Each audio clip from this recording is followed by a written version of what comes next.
In 711, a Muslim army crossed from North Africa into Spain and proceeded to conquer most of the peninsula. In 1212, a coalition Christian army decisively defeated the last great Muslim power on the Iberian Peninsula, the Almohads. Finally, in 1492, the Catholic monarchs of Aragon and Castile subdued Granada, the last Muslim holdout on the southeastern sliver of the peninsula.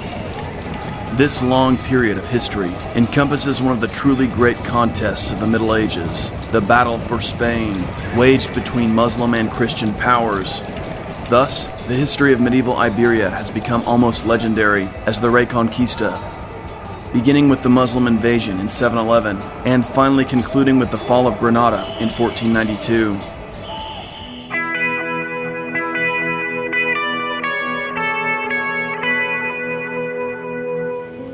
The Reconquista coincides with many key developments over the whole of medieval history. The first phase, from 711 to 1031, was an era of almost unquestioned Muslim dominance, in which the emirs and caliphs of Cordoba were the hegemonic power on the peninsula.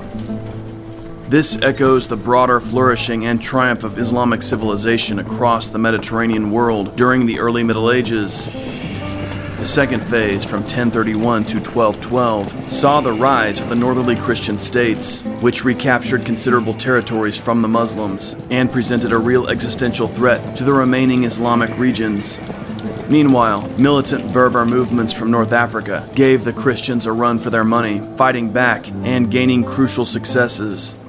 This mirrors wider developments, with the Latin Christian West on the rise across Europe, and the Muslim world suddenly faced with a powerful and expanding competitor. The third phase, from 1212 to 1492, was an era of Christian hegemony, beginning with a mopping up of the great swathe of the Muslim lands during the mid-13th century.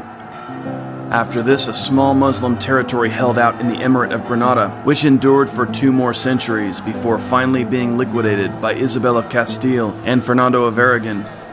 Here now, the Spanish situation doesn't reflect so neatly with more general developments. In the Holy Land, a newly triumphant Islam was defeating the Crusades, while the Ottoman Turks were beginning their long history as a great world power. Without question, the history of the Arab conquest and the subsequent Reconquista greatly impacted the broader character of the nations that would become Spain and Portugal. It's a fascinating story, and we will cover it in full in this series. The Iberian Peninsula, when the Arabs conquered it in AD 711, could already boast a long and rich history. Saint Isidore of Sevilla, one of the most influential figures of the early medieval church and a giant of Visigothic literature, wrote in AD 624, "Of all the lands from the west to the Indies, you, Spain, O sacred and always fortunate mother of princes and peoples, are the most beautiful. Rightly are you now the queen of all provinces, from which not only the west but also the east borrows its shining lights. You are the pride and the ornament of the world, the most illustrious part of the earth, in which the Gothic people are gloriously prolific, rejoicing much and flourishing greatly. Iberians, Celts, Carthaginians, and Greeks had all settled Spain long before the Romans began their conquest in 218 BC. The Roman impact proved enduring. Spain became Latin in its language, law, and culture. During the days of the Roman peace, a massive network of roads was established, and the economy flourished. This resulted in a thriving urban civilization. With Romanization came Christianization.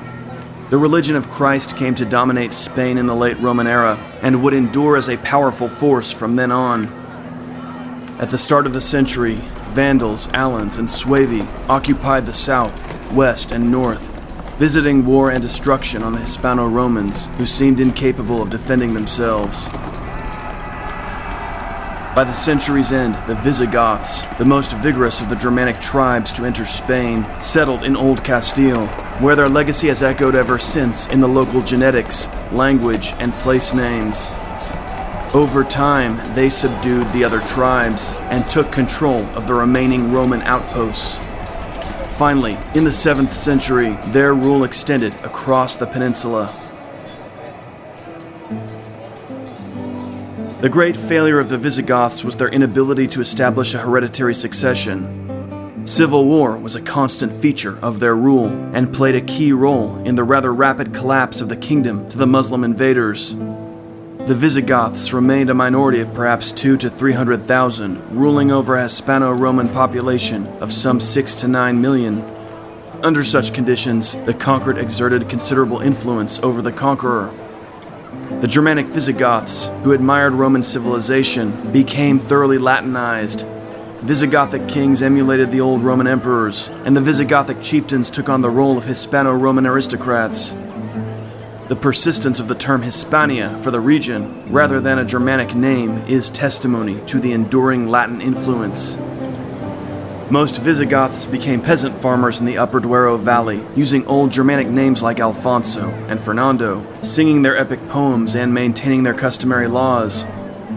In other places, Roman systems endured virtually unchanged. However, Muslim and Vandal piracy broke down the ancient Mediterranean trade routes, and the Visigothic kings found it difficult to unify their subject peoples. During this period, a claim to Visigothic blood was a marker of high status, and also highlighted social divisions.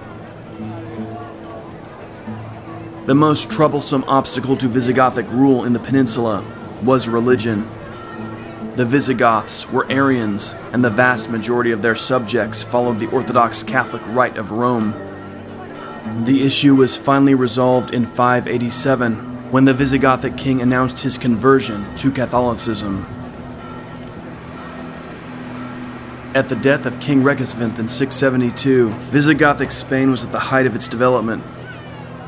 The peninsula was united, religious conflict had been overcome, and cultural achievements were higher than those of any other post-Roman Germanic successor state. Yet, the government still grappled with essential weaknesses. Previous kings had tried but failed to make the monarchy hereditary. The crown remained elective, encouraging rebellion and feuding among the nobles. After the death of Reconquista, the bishops and magnates were eager to prevent the late king's family from making a bid for the throne, and so they gathered immediately for an election. The crown was granted to Vamba, but just as he assumed the throne, rebellion erupted in Septimania. The new king dispatched Duke Paul to quell the uprising, but the duke instead made common cause with the rebels and proclaimed himself king.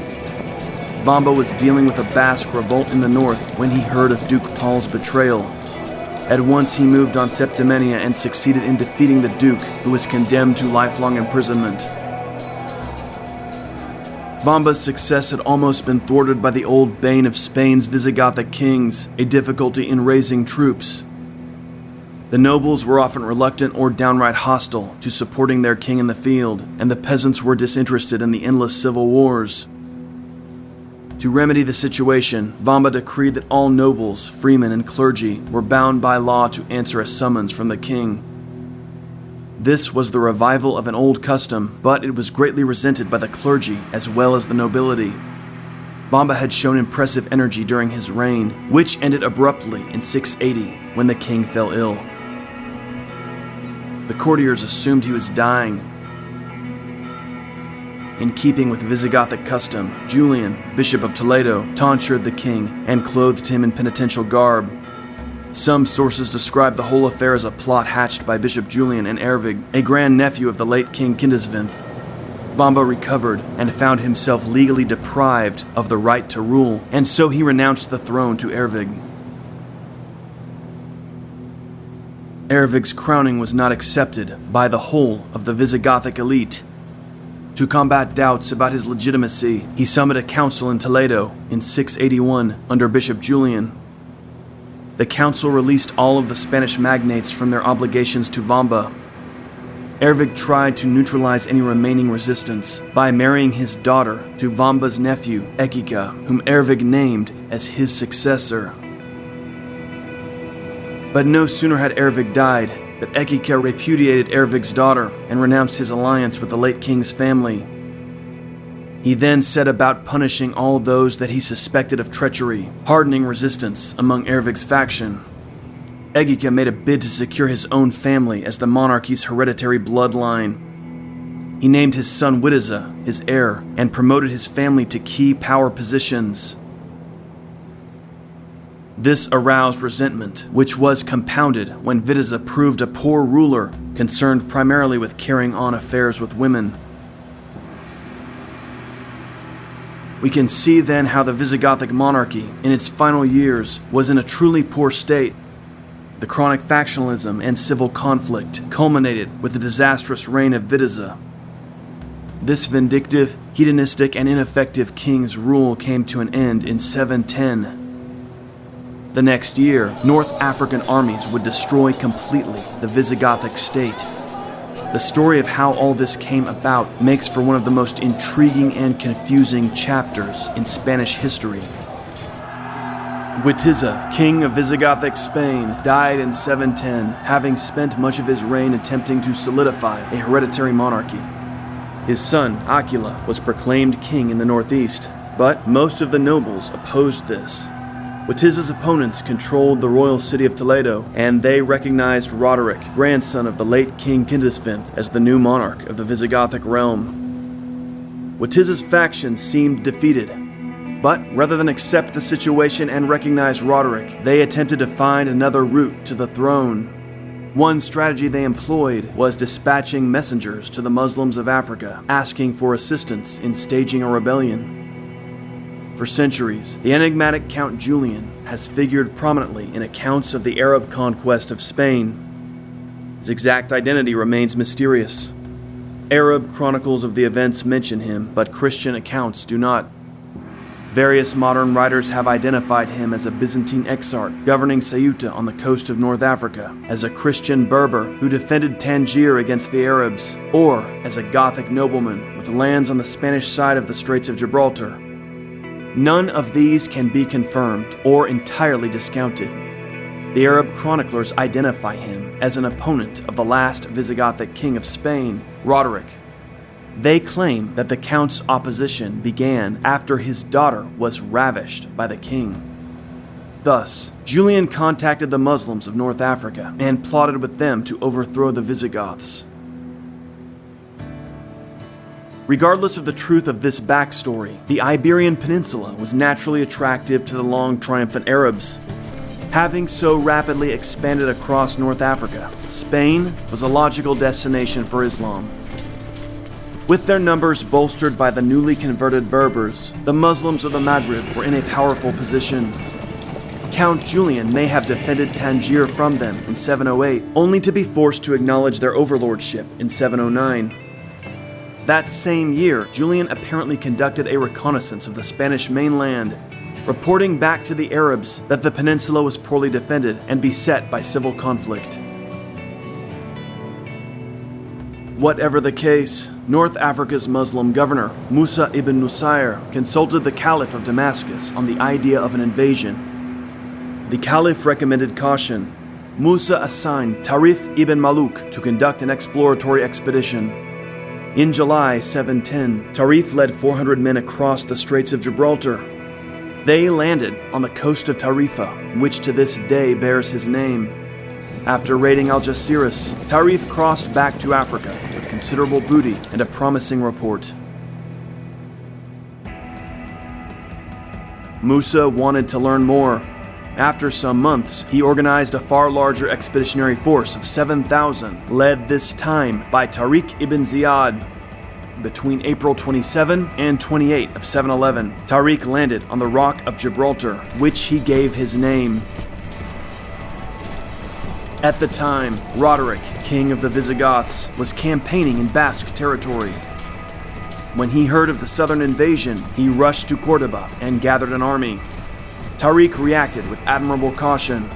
Rather than press inland and expose his army to attack, he remained at Algeciras.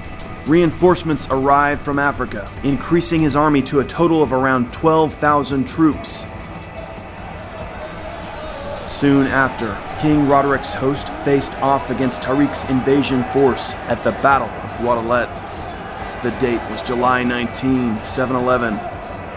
Roderick had the numerical advantage, but his coalition was not sound.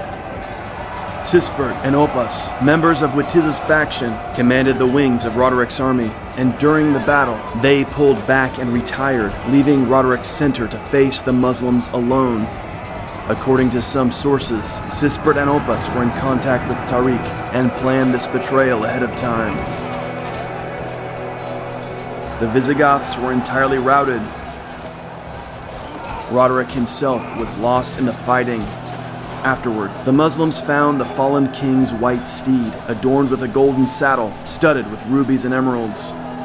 The battle-hardened Berbers fought with unity and undaunted spirit. For Tariq, the victory was total. By this single battle alone, the Visigothic monarchy was essentially wiped out. Witiza's sons were mistaken if they believed their betrayal would gain them the throne. Islam had triumphed, and with it, a new order arose. Tariq understood that he had smashed the head of the Visigothic establishment. His mission, originally meant as a reconnaissance, was now poised to capture Spain. This was one of the truly great victories in the history of Islam. The fractured state of the Visigothic monarchy left little institutional strength to resist the Arab invaders.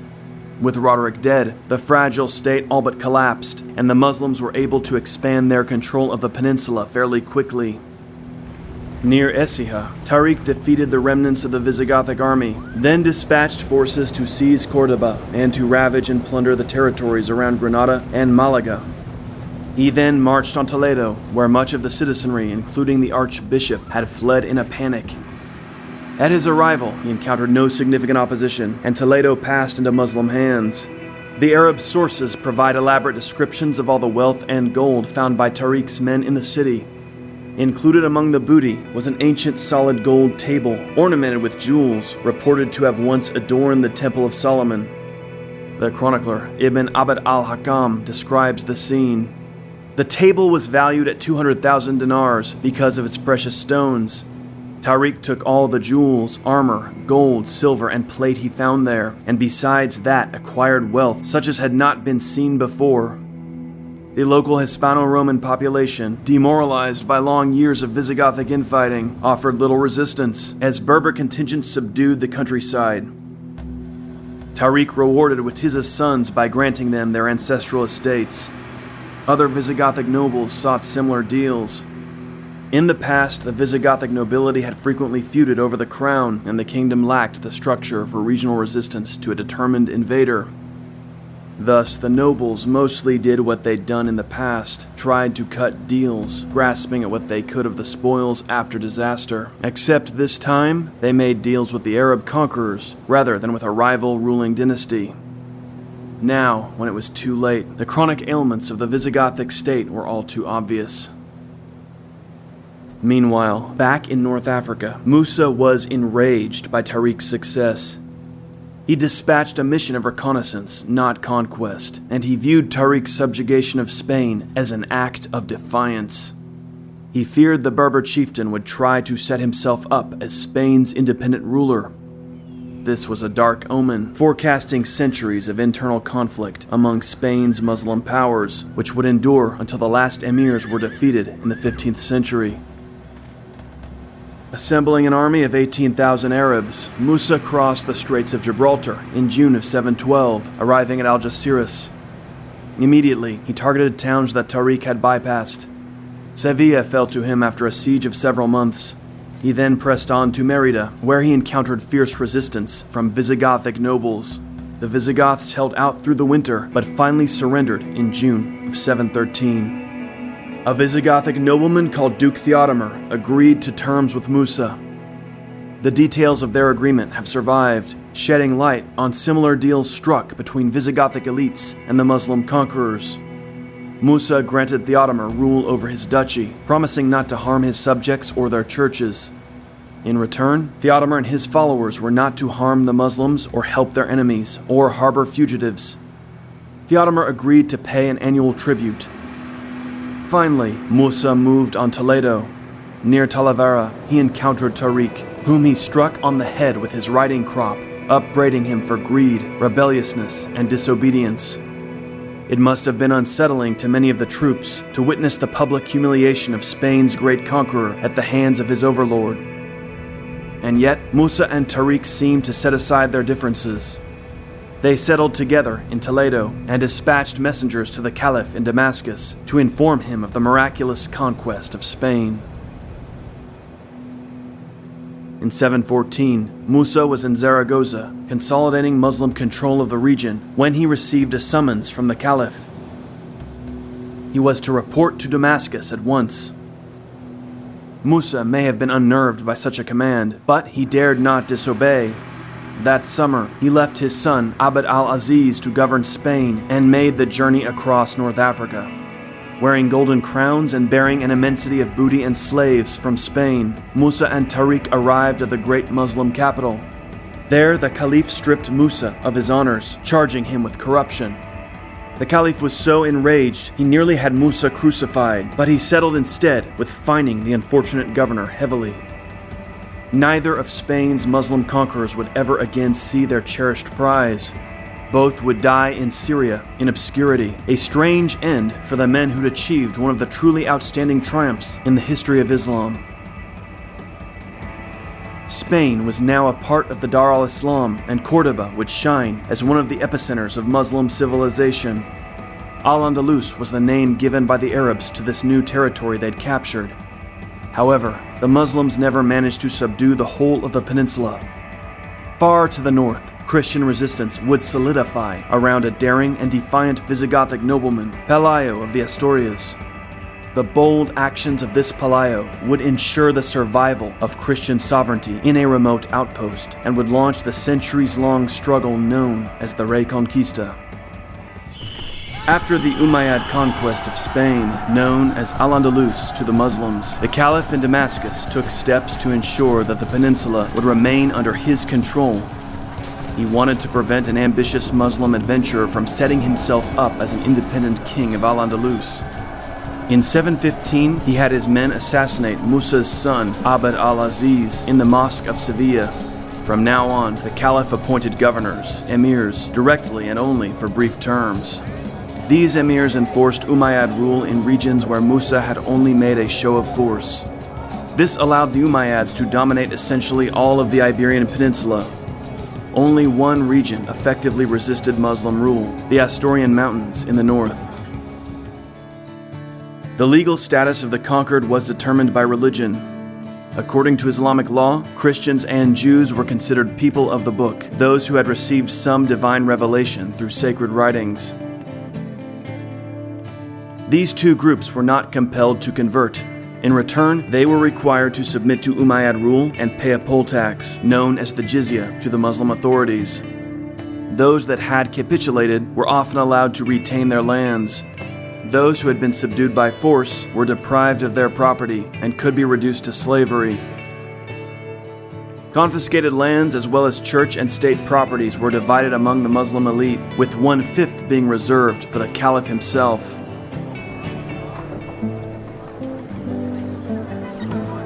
Christians subject to Muslim rule began to adopt some of the customs of the Arabs. They came to be called Mozarabs, that is, like Arabs. Mozarab communities existed in Toledo, Córdoba, Sevilla, Mérida, and other cities.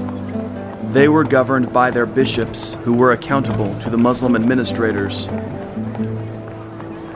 Over time, many Christians and Jews converted to Islam.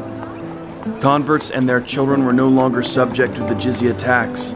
Thus, the Muslim authorities were often less than enthusiastic about conversions. Slaves could also gain freedom by converting. However, the descendants of converts were long held in contempt by the original class of Arab conquerors. For many years, only those related to the first Muslim settlers were eligible for the highest positions in society and government.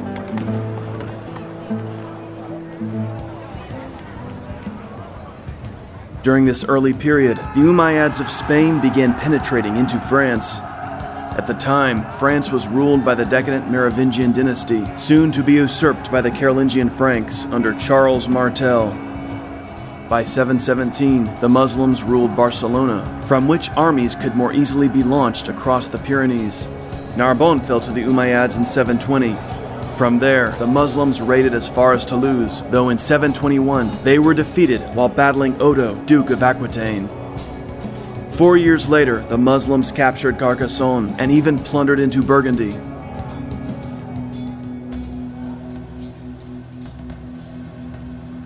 From the days of Tariq and Musa, Muslim garrisons held fortresses in the upper reaches of the Iberian Peninsula.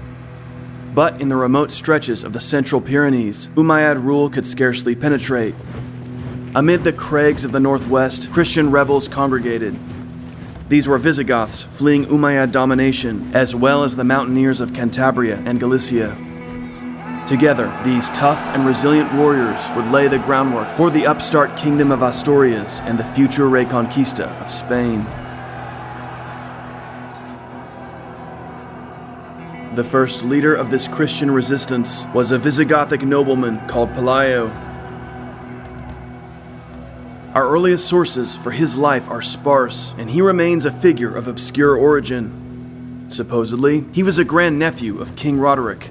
Later accounts claim that he was born of the royal house, but this may have been an attempt to establish the Asturian kingdom as the valid successor state to the extinct Visigothic monarchy.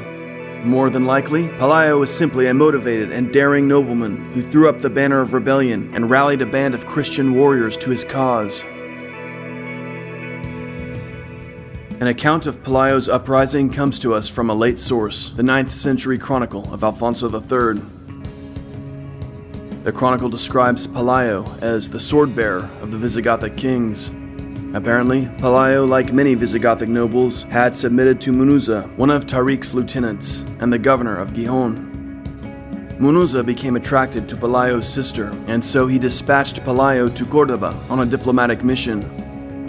After Pelayo set off on this journey, Munuza took Pelayo's sister as one of his wives.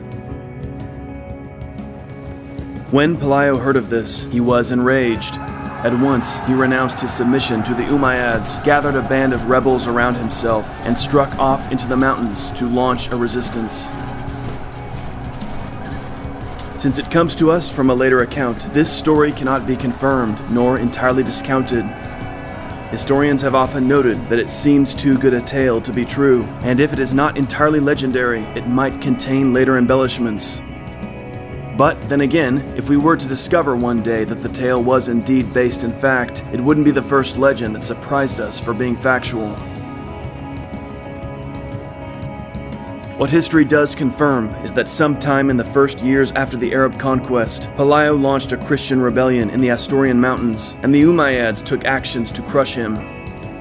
The emir launched an expeditionary force to the north, led by the general Alcama, accompanied by Bishop Oppas of Sevilla, one of the Visigoths who betrayed Roderick at the Battle of Guadalete. The Chronicle of Alfonso III provides details of the encounter, though our understanding of the battle that followed remains obscure.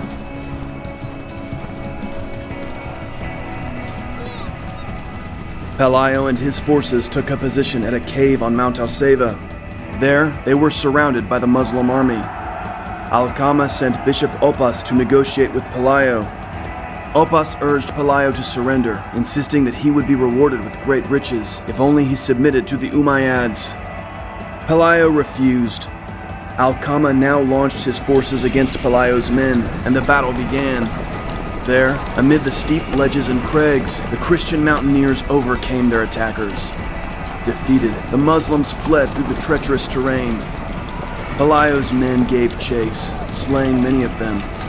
Many of Alcama's troops were killed in an avalanche or drowned in the river. Alcama himself was slain, and Bishop Oppas was captured. Munuza abandoned his forts in the Asturias, and Pelayo's rule was confirmed in the region. He established a shrine to the Virgin Mary at Covadonga, where a church still stands today in her honor. This is our most detailed account of the Battle of Covadonga, won by Pelayo in 722. Again, the details of the battle come to us from a later source, the Chronicle of Alfonso III. However, the basic details of the events, a Christian rebellion in the Cantabrian mountains, led by Pelayo and resulting in the establishment of the Asturian kingdom, are supported by a charter from 812, the prophetic chronicle of 883, and Muslim sources as well. Ibn Hayyan tells us that the Christians of Spain did not resist the Umayyads until stirred up by, quote, a despicable barbarian named Pelai, who fled with his followers to a high mountain where they fed on wild honey. Isa ibn Ahmad al-Razi gives virtually the same account, and there are other Muslim authors who describe similar events. Muslim historians from the period gloss over Pelayo's victory at Cappadocia, stating merely that the Muslim troops had difficulty penetrating the mountains, and so they withdrew, leaving Pelayo and his men to hold the region. One Muslim chronicler dismisses Pelayo's rebellion as insignificant, writing, "What are 30 barbarians perched on a rock? They must inevitably die." In hindsight, this dismissal strikes us as foolish. Not only would Pelayo survive, but his kingdom would expand and in time drive the Muslims out of Spain entirely. And yet, we can understand how the Muslim chroniclers of the early period would hold these Christian upstarts in contempt. The Umayyad emirs of Cordoba scarcely thought it worth their time to take note of this tiny Christian principality in the mountainous north. Pelayo's victory at Cappadocia had been a setback, but a minor one only. By the close of the 8th century, the Muslims dominated the vast sweep of Spain, and Pelayo's heirs in the Asturias still seemed unimportant. To the east of Pelayo's lands, one Duke Pedro ruled Cantabria. His son, Alfonso, married Pelayo's daughter, Ermesinda, uniting the two realms. Civil war among the Umayyads prompted the Berbers to abandon the northern plains in 741. This allowed Pelayo's son-in-law, Alfonso I of Asturias, to drive southward as far as Coria. By 754, Alfonso captured all the towns abandoned by the Berber garrisons across the broad plains of the Duero, as far south as Salamanca, Avila, and Segovia, and as far east as Miranda de Ebro. However, Alfonso was concerned that he wouldn't be able to hold these towns in the event of a Muslim counterattack. And so, he devastated the region, burning all the fortifications and taking the local Christians back with him to his northern domain. Thus, Alfonso left to his south some hundreds of square miles of devastated territory. For centuries, the Duero Valley would remain a no-man's land, dividing the Christian and Muslim domains. In the early years after the Arab conquest of Spain, the Umayyads maintained a toehold in Lower France, centered around Septimania. But frequent turnover of the emirs in Cordoba precluded the Muslims paying much serious attention to the land beyond the Pyrenees. But finally, in 732, the emir Abd al-Rahman assembled a large army at Pamplona. First, the emir defeated a Muslim rebel, Munuza, in the mountains of the eastern Pyrenees. Munuza had sought help from Duke Odo of Aquitaine, and al-Rahman decided to march north to punish the Duke. With his troops, the emir crossed the pass of Roncesvalles into France. He defeated Duke Odo on the banks of the Garonne. Determined to continue the pursuit, al-Rahman sacked Bordeaux and then burned the famous church of St. Hilary at Poitiers. The emir now pressed northward along the old Roman road, intending to sack the shrine of Saint Martin at Tours on the Loire. While advancing on the road between Poitiers and Tours, al-Rahman came face to face with Charles Martel and his Franks. Charles was responding to a plea for assistance from Duke Odo. Martel was a veteran commander, and his warriors had honed their skills in years of campaigning. He was an opponent very much unlike the ill-disciplined Visigoths the Umayyads had faced in Spain. Our earliest accounts of the battle that raged that day between the Umayyads and the Franks come to us from the Mozarabic Chronicle of 754. It was written in Spain in the 2 decades following the events, and seems to have been based primarily on the testimonies of Muslim veterans from the campaign. This is the account given by the chronicle. After each side had tormented the other for almost 7 days with raids, they finally prepared their battle lines and fought fiercely. The northern peoples remained immobile like a wall, holding together like a glacier in the cold regions, and in the blink of an eye, annihilated the Arabs with the sword. The Franks, greater in number of soldiers and formidably armed, killed the emir Abd al-Rahman when they found him, striking him on the chest. But suddenly, within sight of the countless tents of the Arabs, the Franks despicably put up their swords, saving themselves to fight the next day, since night had fallen during the battle. Rising from their own camp at dawn, the Franks saw the tents of the Arabs all arranged according to their canopies, just as the camp had been set up before. Not knowing that they were all empty, and thinking that inside them were phalanxes of Saracens ready for battle, they sent scouts to reconnoiter and discovered that all the troops of the Arabs had left. They had all fled silently by night in tight formations, returning to their own country. The Franks, worried lest the Saracens deceitfully attempt to ambush them in hidden paths, were slow to react and searched in vain everywhere around. Having no intention of pursuing the Saracens, they took the spoils and the booty, which they divided up fairly, back to their country and were overjoyed. This is the brief description of the battle. It comes to us from the Mozarabic text, written in Al-Andalus. Our earliest Frankish source, from the continuator of Fredegar, is even more laconic. Here is that excerpt. Prince Charles boldly deployed his troops against the Arabs, and, warrior that he is, fell upon them. With Christ's help, he pulled down their tents, rushing into battle to grind them to pieces. And when he had prostrated and killed their emir, Abd al-Rahman, he defeated their forces, and so he triumphed, a victor over his enemies. These two early accounts are brief, but they do provide us with crucial information about the battle. It's clear that the Franks were not employing cavalry in any great numbers. Charles Martel's force was composed mainly of infantry. He arrayed them in a strong shield wall on high ground with a river on their flank. Martel selected the terrain for his stand well, and the Mozarab author's image of a glacier is a powerful metaphor for a phalanx of warriors fighting on foot. The Mozarab Chronicle also makes it clear that the Franks were highly disciplined.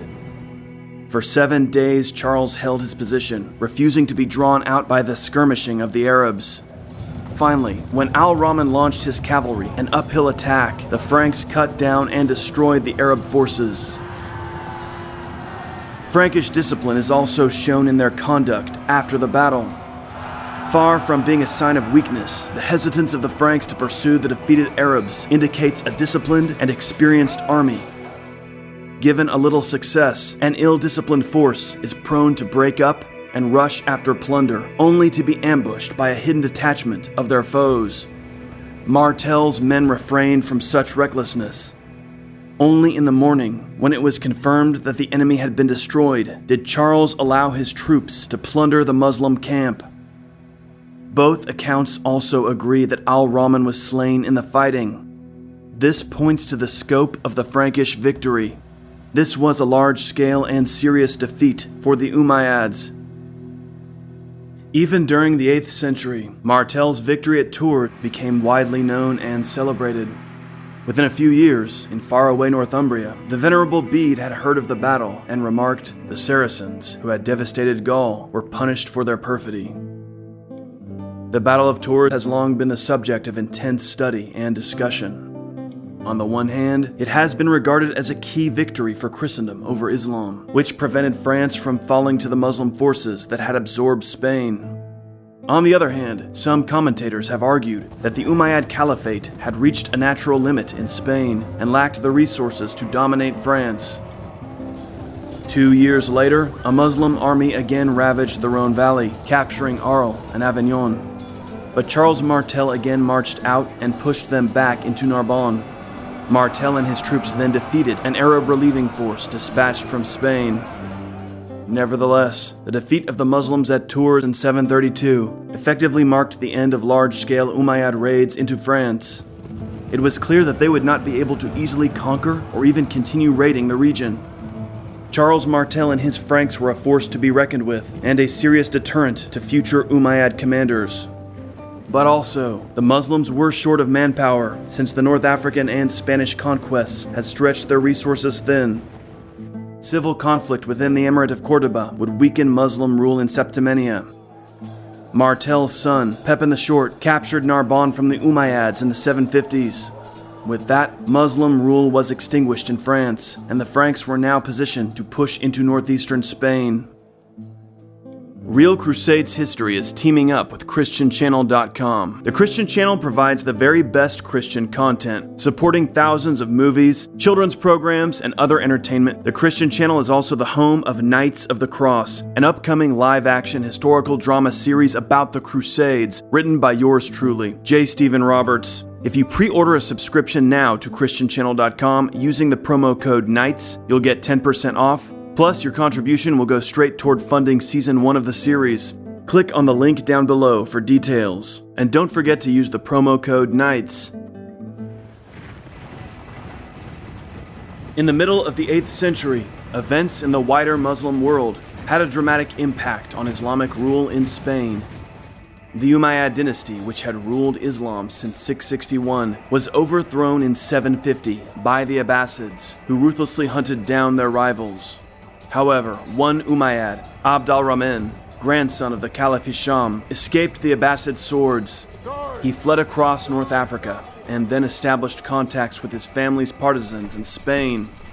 By August 755, al-Rahman was assembling an army and preparing to establish his power on the Iberian Peninsula. However, the current governor of Al-Andalus, Yusuf, was on the verge of establishing himself as an independent ruler. He had no intention of surrendering power to al-Rahman.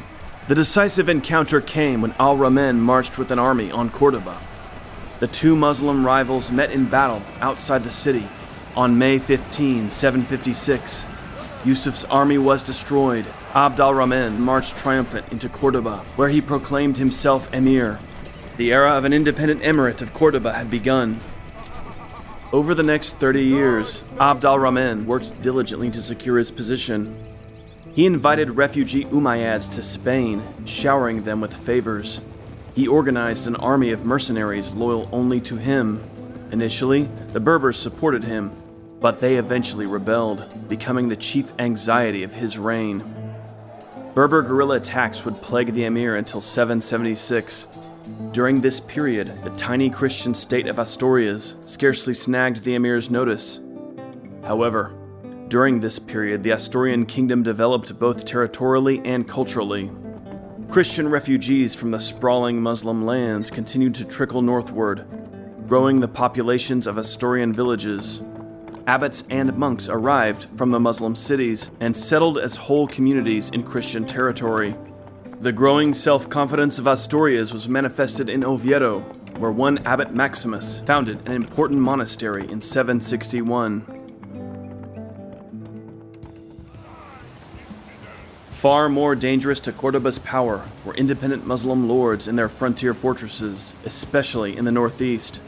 Governors in Zaragoza, Barcelona, and Girona had long tried to hold Cordoba's authority at bay. Now they could proclaim the emir as an unlawful rebel against the Abbasid Caliph. Abbasid agents approached Suleiman, ruler of Zaragoza, who agreed to collaborate with them. Seeking other allies to bolster his rejection of Umayyad dominion, Suleiman even appealed to one of the major Christian powers of the era, Charlemagne, king of the Franks. Suleiman traveled to Paderborn, where he promised to submit Zaragoza to Frankish overlordship. Charlemagne welcomed this appeal.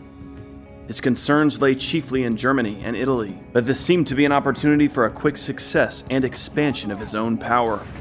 Assembling his army, the Frankish king prepared to march out against the Umayyads and secure Zaragoza for his new Abbasid ally. In May 778, the Frankish army marched south and crossed the Pyrenees. After occupying Pamplona, Charlemagne moved on Zaragoza, but the city gates remained closed to him. Husayn ibn Yahya, Suleiman's lieutenant left in charge of the city, reneged on Suleiman's terms and chose to resist the Franks. Although Charlemagne's army was not equipped for a long siege, the Franks did make an attempt on the city. Zaragoza held out. Charlemagne at last gave the order to withdraw, destroying Pamplona on his way back. On August 15, 778, Charlemagne's army was at Roncesvalles. Thick forests covered the jagged hillsides. So narrow was this pass that the Frankish army was strung out for miles in thin columns. From the ledges above, a force of Basques hid and watched. They waited until twilight, when the bulk of the army had moved through the pass, then fell upon the rearguard, peppering them with boulders and arrows. As the rearguard broke in confusion and was separated from the main army, the Basques rushed upon them. Though the Franks stood and fought fiercely, the Basques overwhelmed them. It was in this ambush that died Roland, lord of the Breton Marches. Roland's heroism at this impossible moment would become the stuff of a legend in European literature. By the time Charlemagne realized what had happened, it was over, and the Basques had vanished into the night. The epic Song of Roland records Charlemagne's lament over the loss of his friend and comrade. "My friend Roland, God lay your soul on flowers, in paradise with all the glorious host. You came to Spain with a cruel overlord. No day shall pass henceforth that I'll not mourn." Charlemagne's Iberian campaign was a rare disappointment in his long career of triumphs. Abd al-Rahman benefited the most from it. After the departure of the Franks, Husayn killed Suleiman, just before Abd al-Rahman arrived with a vast Umayyad army to subdue Zaragoza. Once the city fell, Husayn was dragged before the emir and executed for rebellion. Zaragoza became the emir of Cordoba's most important northern fortress. However, Frankish designs on the Iberian Peninsula continued. Charlemagne realized that progress on his southern border would require a bit more patience. He captured Girona from the Moors in 785. This was the first step in the Frankish advance toward Barcelona. 3 years later, in 788, Abd al-Rahman, emir of Cordoba, was dead.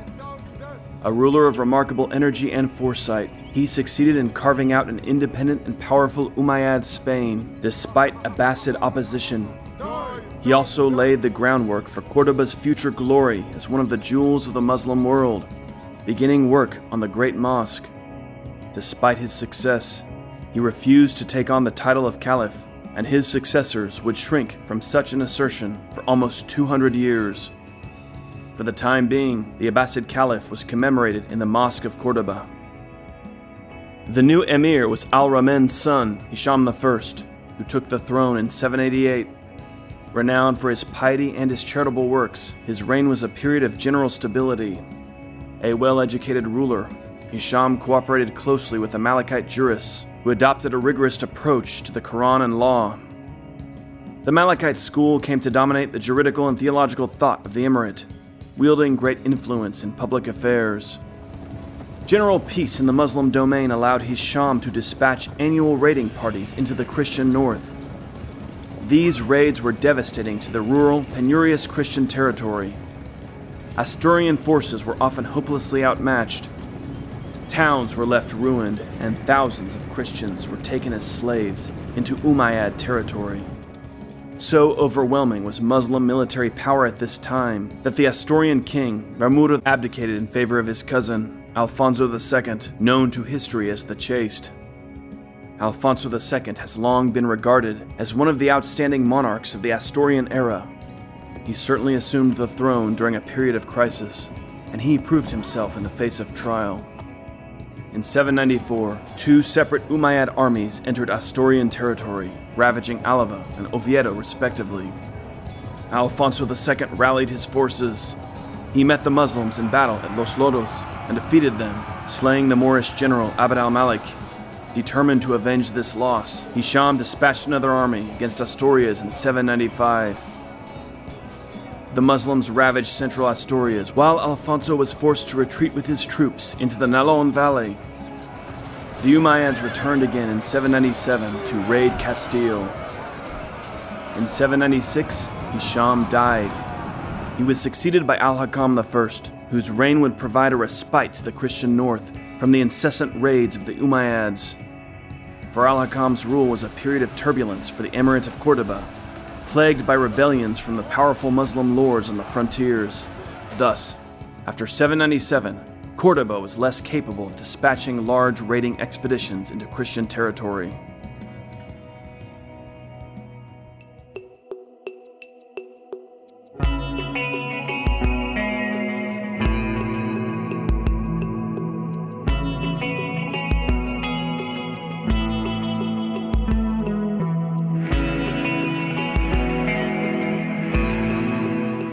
I am creating a live-action historical drama TV series about the Crusades called Knights of the Cross, available exclusively on the new streaming service, ChristianChannel.com. You guys can help us make it happen. Click the link down below, go to ChristianChannel.com, sign up for a 1-year subscription. Use the promo code KNIGHTS, you'll get 10% off, plus your subscription goes straight toward helping us fund Knights of the Cross. This is an exciting project. This is our chance to finally create an accurate and powerful portrayal of the Crusades. Help us make it happen. Click the link down below.